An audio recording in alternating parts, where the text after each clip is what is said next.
Well, thank you all for your attendance. Also, the people at home, thank you for your introduction. You started the party, I hope to continue with.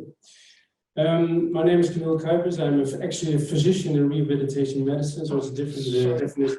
It's longer, not better, different. And I'm going to talk to you about the rehabilitational aspects of diagnostics and diabetic foot ulcers, successes, and boundaries. I have no disclosures.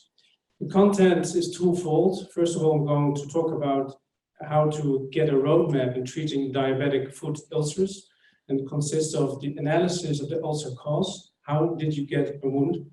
And then second, the identification of factors preventing wound healing. If you have a wound, why doesn't it heal? Because that's the other 50% of your solution. And if necessary, how do you decide the proper level of amputation in the foot or even above? Also, you have to be able to obtain an adequate shoe recipe, and the shoe must be worn by the patient.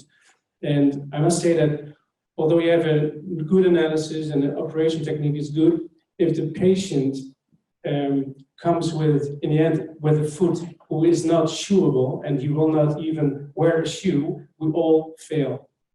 So when you consider this, we should work together as a team. And it means that I'm missing a part of here. Can you give me the entire? No? It requests a multidisciplinary setting. These two are going to combine, and the last one, it's red because it's important, but because of the time, I will not talk about it now. And of course, future aspects, split skin grafts and stuff like that.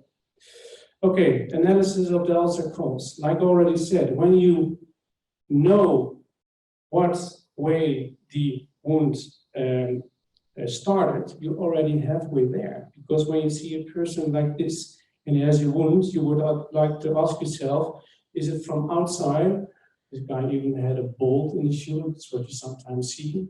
Or is it actually from inside? This is an active Charcot foot. And you see that there's a fracture of the metatarsus, which is almost penetrating the skin. So this is halfway of your answer. But also you want to know why the wound should not heal if you, for instance, fix this fracture or put it in plaster. And then we come actually to the basics, and I think that Dr. Van Baal also tells you something about it. The diabetic foot, it's complex, it's discerned. There's not one complaint, it's a combination of complaints, because we all know that there's limited joint mobility, there's cardiovascular disease, there's glucose dysregulation, there's peripheral neuropathy, also trophic skin disorders. And when we talk about cardiovascular disease, it's in your entire body. So why would it leave your brain alone? People have neurocognitive disorders. And when there's no therapy compliance, should you feel sorry for them because they have neurocognitive disorders, or should you be mad at them because they don't listen? Doesn't really matter, because when you put all this together, you see that these feet are highly vulnerable for developing ulcers. So what if ulcers don't heal? Because I think, well, most of all of us, we have healthy bodies, so when we have a wound, it would heal within 2 weeks. But why? When it doesn't heal within 2 weeks, there are factors preventing the wound from healing. And I already told you these, because this is the list without osteomyelitis in it. And this is how we analyze the diabetic patients with wounds who enter this hospital. They come in, we check all these things, we presume they're dysregulated, and we prove they're green flags. And when you have all green flags and you just don't want to look at one thing, because the thing of a complex system, there's not one epicenter. You have to check all the factors and make sure everything is okay.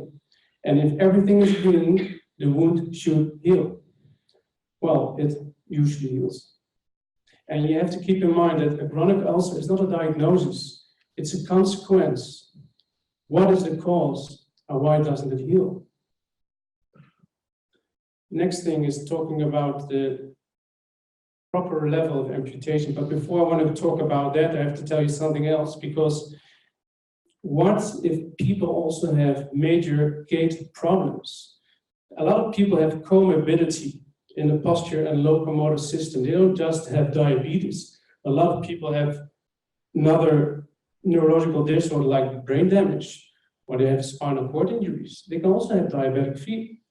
For instance, this movie doesn't work, but it shows that you have a foot which has a spastic hemiplegia. This is a person who also has diabetic foot. And when what's happening is you have a supination and a drop foot with spasticity. You cannot just look at the foot, make a scan and put a shoe around it, because you also have to correct it with the 3-point pressure. So this is already a little bit more complex foot. And you can imagine, there was a patient, she entered our hospital with 1.5 years of recurrent fistling wounds in her feet. And she was known to have a complete spinal cord injury. In other words, she had no motor control over lower extremities. And the feet, they were rigid pes equinis. You could not correct them. So even if you would already maintain, if you would already succeed to heal the wound, you will still have a problem with, you would not be able to shoe it. And she would never be able to walk. So what were we doing? So we asked her, did anybody ever ask you if you would like to have an amputation of your lower feet? I said, doctor, I'm really, really happy you started to talk about that, because that's the solution. So that's what we did. What's your goal? So my thing I want to say is that there's more to it than just the feet look above, because they interact with what's going on downstairs. Old school thoughts for amputation, toe amputation. We want to be careful, but if it doesn't work, we go a little bit up, a little bit up, a little bit up, and you can call it the salami technique. I know it's not what we want, but it works. We see it a lot. And people have a long-lasting loss of ambulation with secondary deconditioning. Is that part of your life? Is it what we want? So the alternative is transtibial amputation. But if you do that, we will find that we have a lower risk for wound healing problems because we're cutting vital tissue. But we also have to keep in mind that the patient needs 30% more energy to be able to walk the same distance. And the further considerations is if the patient before the amputation is not able to stand and make a high transfers on one leg, he will not be able to walk on a prosthesis. So don't start doing it because you think he will walk with it. What about the psychological aspect, the mental status? What does the patient want himself? How can he handle it? Also, instructability, neurocognitive impairments. Is he able to learn how to walk with the prosthesis? But there are also alternatives for old school thoughts, like the transmitted tarsal amputation. A lot of people already do them. This patient had bone contact, and how to choose a correct level of amputation in this case. Well, we try to figure out what's going on, and this is what we see. We see a foot with the MTP joint of the fifth, it's out of its way. You have claw toes which are rigid, and you already have a status after a ray amputation of the fourth ray. So to be able to get a proper shoe and get a wound healing, you have to, you should make an amputation at this level, because this will be an instant solution for multiple problems. And this will give the best results for balance and roll-off in the foot, in the shoe. This is what it looks like. And this is the problem you will enter in the beginning with a fresh wound. So you want to be able to not get into a place of problems with the forefoot. So you make a temporary custom orthopedic shoes with no initial prosthetic filling. We have a rocker profile with the apex proximal of the stump with a stiffened sole. But we also have the hind foot. This is the front foot. The hind foot is at a no-go area. The Lisfarm, Chopard, the Simon and the Pirogov. I'll talk about it a little bit. The lis franc is a disarticulation between the metatarsal and the tarsal joints in all rays. And what you see is an imbalance of the dorsiflexors versus the plantar flexors. So there's a high risk for equine position of the hind foot. And you see that Achilles tenotomy is needed. But also there's a little bit more, because you will also lose the inserts of the peroneus, the fibularis brevis muscle and the peroneus longus muscle. And they will act to have a lateral dorsiflexion function. You will lose it. So if you don't do it, you will get a foot which is equine, also in varus, and you can never, it will never be shoeable. So you have to reattach these tendons to the cuboid. That means if you amputate it, you'll need 2 additional procedures. And then you hope it's going to be fine. This is the way we'll try to shoe these people with a good shoe lock, a high shaft ankle foot prosthesis, and a stiff foot plate. The short bar, going up a little, is a disarticulation between the talus and the navicular bone on the medial side and the calcaneus and the cuboid bone on the lateral side. In this amputation, there's an even more severe risk of equine position. And you can try to solve it by fixating the meniscus tibialis anterior to the talus or the calcaneus bone. And you also have to combine it with the Achilles tenotomy. And this is the way the prosthesis will look like. To the left, you have the foot prosthesis with a high shaft, and the shoe around it is even more higher. And you see that the calcaneus is rotating. It's equining in front. So these people have to be able to get in their shoe. They have a dorsal entrance. This is a big shoe. You don't want this. The sign, and a paragraph is an alternative, is a disarticulation through the talocrural joint. You remove both malleoli and you preserve the heel pad and skin. You would say, do you want to do this with microangiopathy in a diabetic foot? Well, people do it. And then you have the conventional or the dynamic foot prosthesis. And is it nice? Is it a good way to do it? Well, less than 50% of these people, they become wound-free. So I'm not a really big fan of it. But in a traumatic patient with a traumatic amputation, no diabetes, this is a really, really functional and firm amputation level. Future aspects. So is there a way to preserve stump length? Because if there's a no-go area, and that's the hind foot, and you know that at the side of the metatarsals, and you leave the lateral dorsiflexors intact, you are in a correct place. Because then there's no risk for muscular imbalance of the hind foot. There's no risk for additional procedures. There's more balance in gait. There's need for less complex footwear design. And even more important, there's a larger weight-bearing surface, leading to, what we all want, less risk of re-ulcers. But if you're forced to amputate on a level which lies above lis franc, you have a problem. Because when you make a wound, an amputation wound, you also have to close it to be able to cover the bones. And if we do not have that tissue, we have, of course, a negative pressure wound therapy. But is there a way to shorten this wound healing time? Is there a role for split skin grafts? I think you guys are going to talk about it later on. But when you use split skin grafts, you have to consider the loading forces which are being given on the foot, in the shoe, doing loading and walking. And there are several kinds of loading forces. You have compression, you have traction as well. And there's also shear forces. This is the real decubitus. The shear force is the real big thing, I think.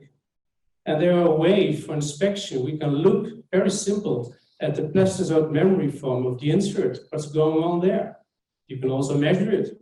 On the left, you have a transmetatarsal amputation, and you see there's a really high peak pressure. We know this because it's in the guidelines. And we know you have thresholds you have to remain underneath.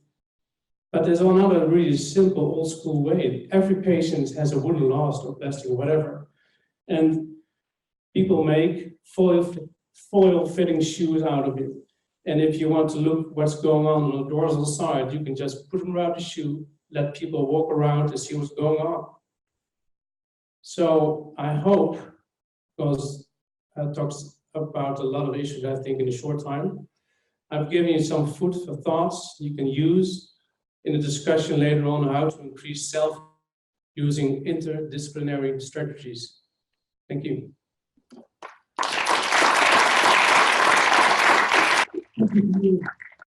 Any questions from the room? I have a question. There's always talk about the 30% more energy expense spent after an amputation, but to my mind, this is going for the young athlete, amputee. I once ran a marathon. I was passed by a guy in a wooden leg, and that felt really humiliating. What I say about you? But exactly. But how about the typical diabetic patients over 75, over 70? What are your thoughts? How far should we go preventing amputation in these geriatric populations? Well, the funny thing is when you talk, the main thing is, I think, is that the patient, he wants to be wound-free. He doesn't want to go inside the hospital day in, day out, every year. He wants to be self-sufficient, independent of the hospital. That's first of all. And second, not all people want to be able to walk. There are a lot of people who say, okay, I just, it's been a year now, I have to get rid of the foot, just amputate it. So that's an easy left or right. But what do you do in the middle? I think it differs from a person to person, because the guy you saw with a wooden stick, he wanted to walk a marathon. But there are also people who just want to go around the block. There's a big difference, So you have to be, I think you have to zoom in at each patient and say, well, this is what's going on. This is what we can do. We can go further on, taking the salami technique. We can also do something else. And what would you like? So the main thing is in discussion, what does the patient want? Because we do not have a glass bowl. And 30%, what does it say? Well, it says something, but what does it say for the individual patient? The thing is, what does a patient want to do in his life? Does he need walking for that? Or can he, move himself in a wheelchair? Because it's also a quality of life. So part of an answer. I know you want a black-white answer, but I cannot get it. No. I like the intermediate gray area, but that's also the part where we struggle, because it's easy to decide this guy or girl needs a free flap, but there's challenges here. There's a lot of geriatric patients. Yeah. 5 years ago, I tell them, we will walk away and we just amputate. Yeah. And a lot of them, because also they are not aware of what you're going to do. They choose to sell the limb, and I think it's worth a try. And Chef will elaborate on it, and JP as well. Of course, yeah. But Chef. But how far do you go? Well, I can react a little bit on it. First of all, about 100% of all diabetic foot ulcers got neuropathy. So the imbalance, the weight bearing, and the sensibility in that area is disturbed. So that's one thing. Secondly, we have a multi-pathological patients with all kinds of diseases. And as you know, as we know, it costs you a tremendous lot of energy to work, for instance, on prosthesis. That's one thing. Another thing is looking at, for instance, the 30-day mortality data of amputations and leg amputations. They're rather high. And when you look at those hospitals who are performing quite a lot of distal bypasses in relatively ill patients, the 30-day mortality is quite low. So it is still impressive. Fully agree. Let the patient think and decide. And some patients are not able to have a long-standing disease period and healing. On the other hand, having a leg left and having more mobility only for a leg to stand on, for instance, is a very great gift. So it's a very difficult discussion, and we must talk about it a little bit more, but it is difficult. There are many aspects to talk about. no black white answer out there. See that? Yes, you mentioned that for a lower leg amputation, only about half of the patients remain wound-free. Diabetic. Diabetic patients. But if you use a salami technique, it depends on what is the period that you're looking at, because the salami technique basically means you go in and out of the hospital for coming a few years. Yeah. So do you mention that percentage as a very good percentage, or as a? No, I think, well, I ask myself the same question because, 64% is pretty high. Yeah, but it means that 50% they don't have a solution. So you have a 50% chance. Would you sign up for that? But the question is, what's the alternative? Well, I think that the major solution is when people come in with the first ulcer, don't just nibble off some toes, but make a thorough examination of what are all the factors who, why this wound developed, and choose an amputation level in the metatarsal bones immediately, I think, because if you have the nerve to do that, you'll still have a good foot with balance, all the stuff I said, and you cut in vital tissue. I think the solution should be found there. Is that the answer to your question? Okay. Thanks. Thank you.